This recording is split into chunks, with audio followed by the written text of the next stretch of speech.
I was troubled to learn about the extent to which FCC staff has editorial privilege to substantially change and modify items after they are adopted. This strikes me as fundamentally flawed and opens the door for unaccountable changes. Representative Elmer's proposal attempts to hold this practice accountable. Commissioner O'Reilly, can you elaborate a bit more on this practice and how the draft legislation could add more certainty and accountability to the process? So absolutely.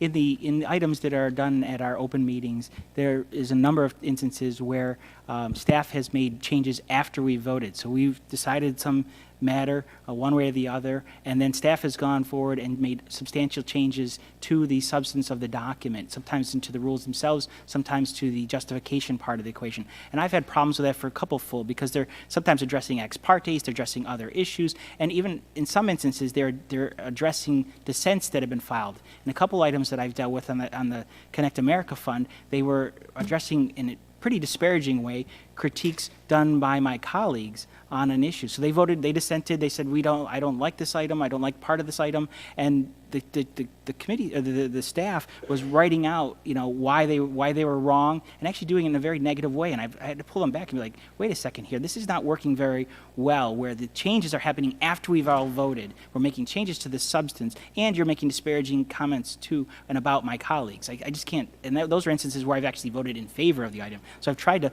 pull back on some of that.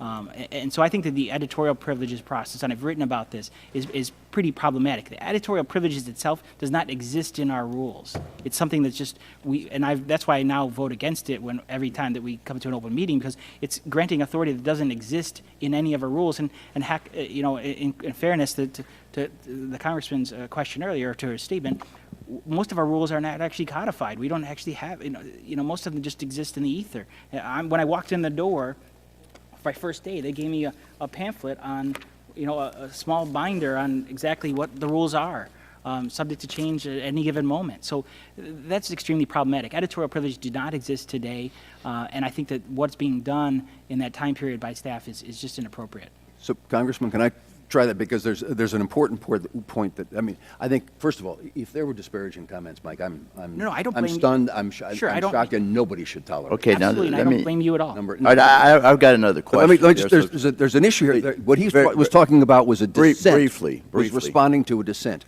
We are required by the D.C. Circuit to respond specifically to dissents that are filed. So we can't just, the court will not allow us to say, here's a decision, here's Mike O'Reilly's dissent. We then have to incorporate what he said in his dissent into our order by order of the court. And that's where this editorial... Thank you very much. I want to move on. Commissioner O'Reilly, could you please elaborate on the flaws and the current advisory commission? I know you touched on this, on the structure of the advisory committee, but if you can elaborate a little bit more. So how do you believe these important opportunities for ideas and evaluation can be improved?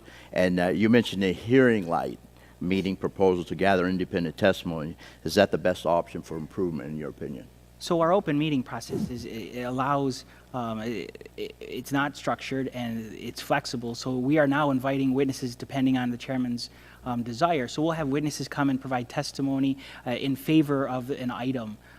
They just basically sit there, they give their testimony, and that's the end of the discussion. But during that process, I didn't know they were coming most instances. I might get notice the night before. I don't get any testimony of what they're actually going to say, and I don't have the opportunity to question them. So I have problems with having witnesses who are going to affirm the majority's decision, sometimes in the majority, sometimes in the minority, depends on the item.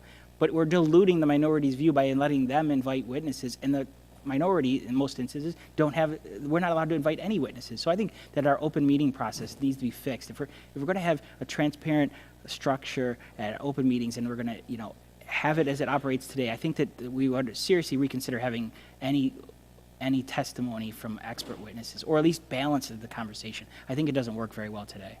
All right, very good. Thank you very much. I yield back, Mr. Chairman.